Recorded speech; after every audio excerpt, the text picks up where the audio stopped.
இன்னொரு காரியம், 7வது காரியம் உங்களுக்கு சொல்லுகிறேன். 7வது காரியம், கிமு 1608 மோசே எழுதின புஸ்தகத்துல லேவியர் 3ஆம் அதிகாரம் 17ஆம் வசனத்திலே சொல்லப்பட்டிருக்கிறது. வாசிக்கிறேன், கேளுங்கள். கொழுப்பையாவது ரத்தத்தையாவது நீங்கள் புசிக்கலாகாது. கொழுப்பு சாப்பிடக்கூடாது, ரத்தத்தை சாப்பிடக்கூடாது. இது கிமு 1608 நம்முடைய வேதத்திலே சொல்லப்பட்டது. இது உங்கள் வாசஸ்தலங்கள் எங்கும் உங்கள் தலைமுறை தோறும் நித்திய கட்டளையாய் இருக்கும் என்று சொல் என்று ஆண்டவர் சொல்லி இருக்கிறார். ஆக கொழுப்பு உபயோகிக்க கூடாது, ரத்தம் உபயோகிக்க கூடாது என்று நம்முடைய வேதம் சொன்னதை, அதை உபயோகித்தால் மாரடைப்பு வரும் என விஞ்ஞானம் இந்த புதிய காலத்தில் தான் ஏற்றுக்கொண்டிருக்கிறது. இப்ப கூட நம்ம டாக்டர்கிட்ட எல்லாம் போனா கொழுப்பு சாப்பிடாதீங்க, ரத்தம் சாப்பிடாதீங்கன்னு இப்பதான் சொல்றான் எல்லாரும். ஆக 18ஆம் நூற்றாண்டு, 19ஆம் நூற்றாண்டு, 20ஆம் நூற்றாண்டில் தான் இப்படிப்பட்ட காரியங்கள் வெளிவந்திருக்கிறது. அப்படியே நம்முடைய வேதம் முன்கூட்டியே விஞ்ஞானத்துக்கு ஏற்றபடியே சொல்லி இருக்கிறது. அதை இன்றைக்கு விஞ்ஞானத்திற்கு ஒத்திருக்கிறதாய் நாம் அதை சொல்லிக் கொண்டிருக்கிறோம். இன்னொரு காரியம், 8வது காரியம் உங்களுக்கு நான் சொல்ல போகிறேன். கிமு 1608 ஆதியாகமம் 17ஆம் அதிகாரம் 12ஆம் வசனத்திலே தேவன் சொல்லுகிறார். வாசிக்கிறேன், கேளுங்கள். உங்களில் தலைமுறை தலைமுறையாக பிறக்கும் ஆண் பிள்ளைகள் எல்லாம் 8ஆம் நாளிலே விருத்த சேதனம் பண்ணப்பட வேண்டும். சர்க்கம்சிஷன், சுன்னத்து, 8ஆம் நாளிலே விருத்த சேதனம் பண்ணப்பட வேண்டும் என்று ஆண்டவர் சொல்லி இருக்கிறார். எதற்கு விருத்த சேதனம் பண்ண வேண்டும்? இது சுகாதாரத்திற்கு அடுத்த பிரமாணமாய் இருக்கிறது. அதனாலே விருத்த சேதனம் பண்ண வேண்டும்.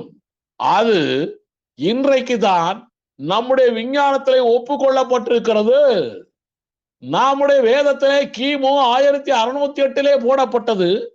இது ஆபிரகாமுக்கு சொல்லப்பட்டது. அன்று முதல் நடைமுறைக்கு வந்த காரியம்.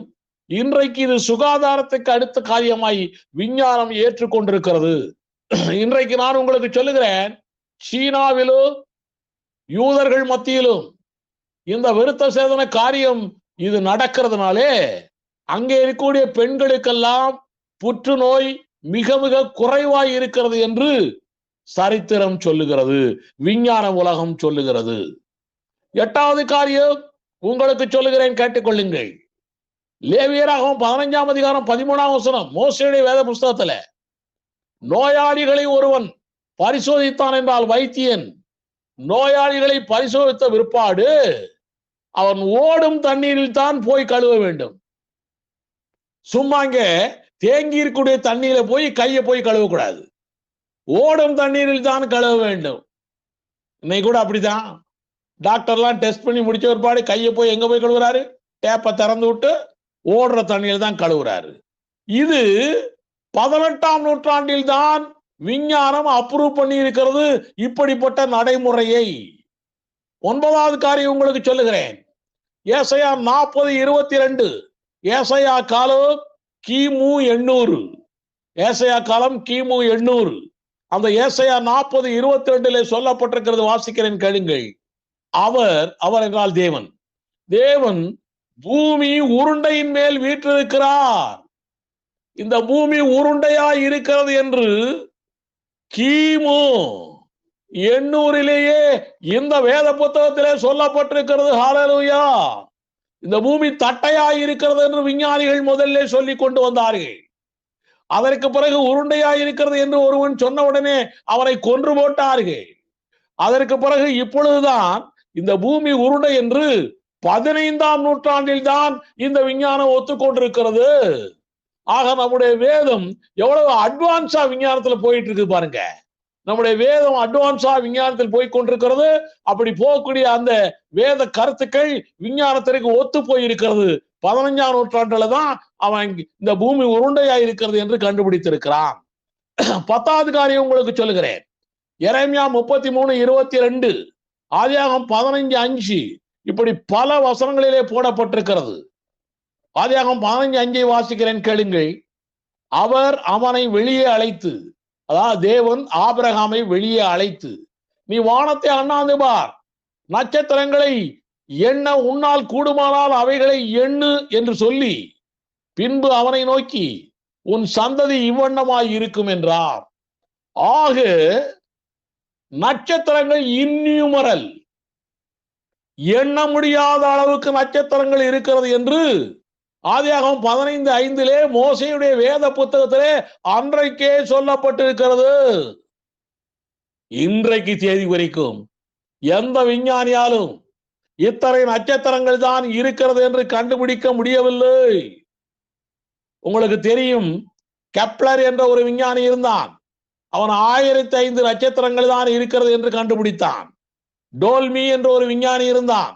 அவன் 1056 தான் நட்சத்திரம் என்று சொன்னான். இதெல்லாம் டெலஸ்கோப் வராதுக்கு முன்னாலே இவைகளெல்லாம் தவறு என்று ஆயிற்று. கிபி 1940 தான் இன்யூமரல் ஸ்டார்ஸ் இருக்கிறது என்று விஞ்ஞானம் ஒத்துக்கொண்டிருக்கிறது. நம்முடைய வேதம் விஞ்ஞானத்திற்கு அட்வான்ஸாய் முன்கூட்டியே இருக்கிறது. இந்த வேதம் விஞ்ஞானத்திற்கு ஒத்திருக்கிறது. ஹல்லேலூயா. 11வது காரியம் உங்களுக்கு சொல்லுகிறேன். இந்த பூமி அந்தரத்தில் தொங்குகிறது என்று சொல்லுகிறது நம்முடைய வேதம் மாத்திரம்தான். ஒரு சில இடங்களிலே பூமாதேவி தாங்கிக் கொண்டிருக்கிறாள் என்றெல்லாம் சொல்லுகிறார்கள். ஆனால் இந்த பூமி அந்தரத்தில் தொங்குகிறது என்று சொல்லுகிற ஒரே வேதம் நம்முடைய வேதம். இது எப்பொழுது சொல்லப்பட்டது தெரியுமா?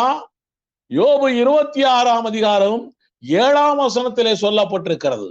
யோபு என்பவன் மோசேக்கு முன்னாலே வாழ்ந்தவன். ஆனால் யோபுடைய புத்தகம் எப்போது எழுதப்பட்டது என்று தெரியவில்லை. அந்த யோபு 26:7 சொல்லப்பட்டதை வாசிக்கிறேன், கேளுங்கள். அவர் என்றால் தேவன், அவன் உத்தர மண்டலத்தை வெட்ட வெளியிலே விரித்து, உத்திர மண்டலத்தை ஆகாயத்தை வெட்ட வெளியிலே விரித்து பூமியை அந்தரத்திலே தொங்க வைக்கிறார். ஹல்லேலூயா. பூமியை அந்தரத்திலே தொங்க வைக்கிறார் என்று யோபு காலத்திலே நம்முடைய வேதத்திலே சொல்லப்பட்டிருக்கிறது. இந்த பூமி அந்தரத்திலே தொங்குகிறது என்று கிபி 1650 தான் விஞ்ஞானிகள் ஒத்துக்கொண்டிருக்கிறார்கள். 12வது காரியம் உங்களுக்கு சொல்லுகிறேன். இப்பொழுது காற்று, ஏர் போய்கொண்டிருக்கிறதே, வாயு, இந்த காற்று, இந்த காற்றுக்கு வெயிட் இருக்கிறது என்று கண்டுபிடித்திருக்கிறது என்று சொல்லி இருக்கிறது இந்த வேதம். காற்றுக்கு வெயிட் இருக்கிறது. யோபு 28ஆம் அதிகாரம் 25ஆம் வசனத்தை வாசிக்கிறேன். அவர் தேவன் காற்றுக்கு அதன் நிறையை நியமித்து, நிறையை நியமித்து, ஜலத்துக்கு அதன் அளவை பிரமாணித்து, ஆக காற்றுக்கு எடையை நிர்ணயித்திருக்கிறார் நம்முடைய தேவன் என்று யோபு புத்தகத்தில் எழுதப்பட்டிருக்கிறது. இது கிபி 1648 தான் பாஸ்கல் என்ற ஒரு விஞ்ஞானி இதை ஒத்துக்கொண்டார். உலக விஞ்ஞானமே ஒத்துக்கொள்ளுகிறது. ஹல்லேலூயா. 13வது காரியம் உங்களுக்கு சொல்லுகிறேன், கேளுங்கள். இப்போ மழை பெய்யுது பத்தியலா, வாட்டர் சைக்கிள். அப்படியே ரிவர்ல தண்ணி போயிட்டே இருக்குது, போய் கடல்ல சேருது, அங்க இருந்து அப்படியே ஆவியாகுது, அப்படியே ஆவியாகி வானத்துக்கு போகுது, மேகமாகுது, மேகத்திலிருந்து அப்படியே இதாகி குளிர்ந்து அங்கிருந்து கீழே மழை தண்ணியாய் வருது, திரும்ப ஆத்துக்கு வருது, ஆக திரும்ப கடலுக்கு போகுது, திரும்ப மேகத்துக்கு போகுது, திரும்ப ஆத்துக்கு வருது. Water cycle.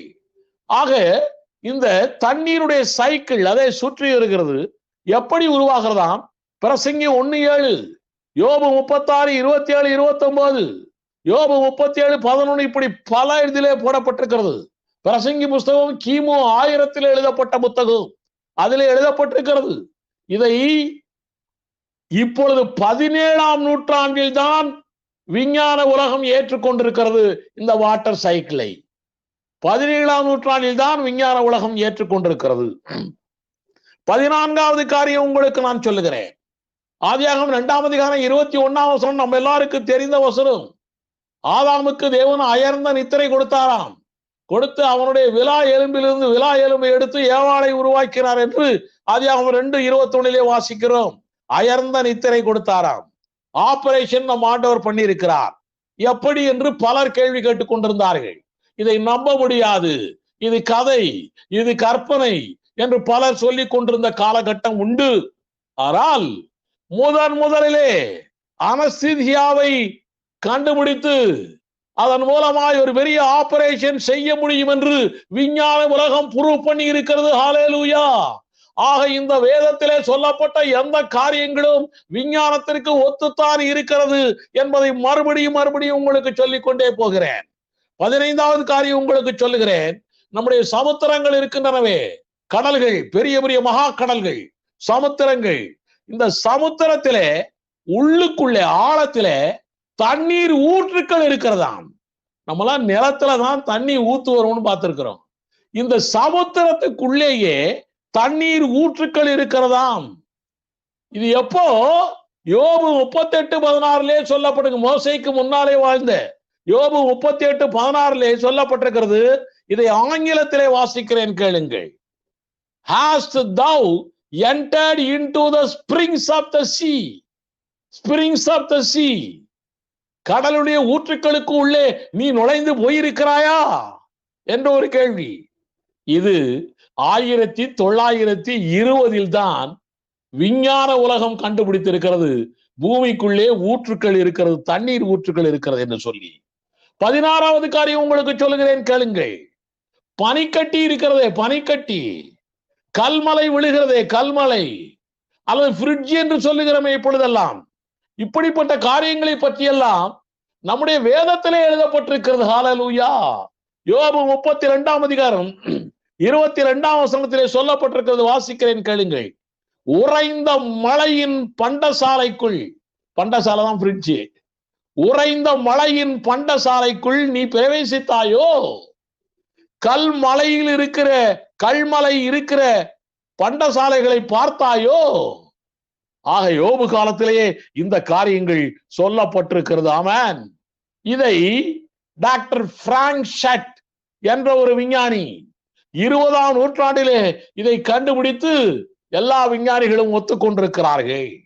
17வது காரியம் உங்களுக்கு சொல்லுகிறேன்.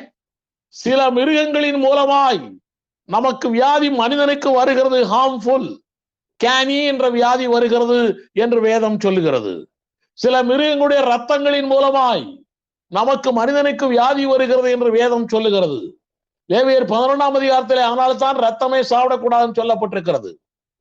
லேவியர் 17 வாசிங்கன்னா சுத்தமான மிருகங்கள், அசுத்தமான மிருகங்கள் என்று சொல்லப்பட்டிருக்கிறது. ஆக சுத்தமான மிருகங்கள், அசுத்தமான மிருகங்கள் என்றால் அசுத்தமான மிருகங்களின் மூலமாய் மனிதனுக்கு வியாதிகள் வருகிறது. இப்படிப்பட்ட காரியம் கிமு 1680க்கு முன்னாலேயே சொல்லப்பட்டிருக்கிறது நம்முடைய தேவனாலே. இது 16ஆம் நூற்றாண்டில் தான் விஞ்ஞானம் ஒத்துக்கொண்டிருக்கிறது. ஆமென். ஆக நம்முடைய வேதம் என்றைக்குமே விஞ்ஞானத்திற்கு ஒத்து போகிற வேதமாக இருக்கிறது. 18வது காரியம் உங்களுக்கு சொல்லுகிறேன். இப்பொழுது நாம் வானத்திலே நட்சத்திரங்களை பார்க்கிறோமே, இந்த வான நட்சத்திரங்கள் எல்லாம், இந்த ஸ்டார்ஸ் கிவ் சிக்னல்ஸ், சிக்னல்ஸை கொடுக்கிறதான் நட்சத்திரங்கள். ரொம்ப ஆச்சரியமா இல்ல? யோபு 38:7 சொல்லப்பட்டிருக்கிறது. இது ஆமாம் என்று விஞ்ஞானிகள் 1945 கண்டுபிடித்திருக்கிறார்கள். ஆமென். இன்னொரு பெரிய காரியத்தை உங்களுக்கு சொல்ல போகிறேன், கேளுங்கள். யோனா என்ற ஒரு தீர்க்கதரிசி போனான்.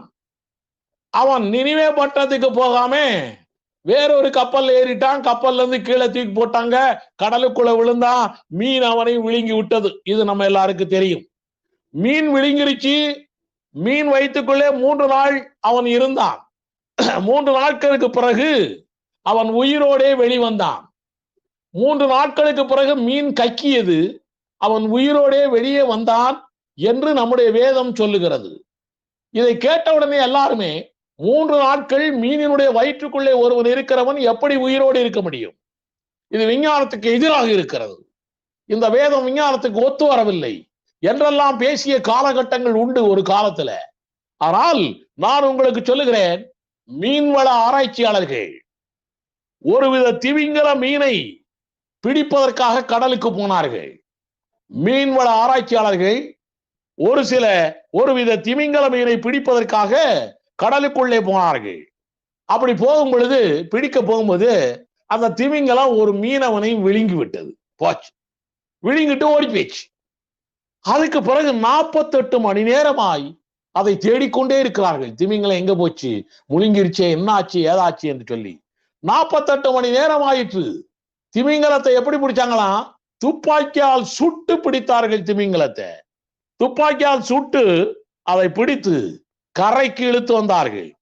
கரைக்கு இழுத்து வந்து அதனுடைய வயிறை கிழித்து பார்த்தார்கள். வயிறை கிழித்து பார்க்கும் பொழுது எவனை விழுங்கிற்றோ அவன் சாகாமலே 48 மணி நேரத்திற்கு பிறகும் அவன் சாகாமலே உயிரோடு இருந்திருக்கிறான். அவனை சில நாட்கள் 20th century யோனா, 20ஆம் நூற்றாண்டு யோனா என்று சொல்லி மியூசியத்திலே வைத்திருந்ததாக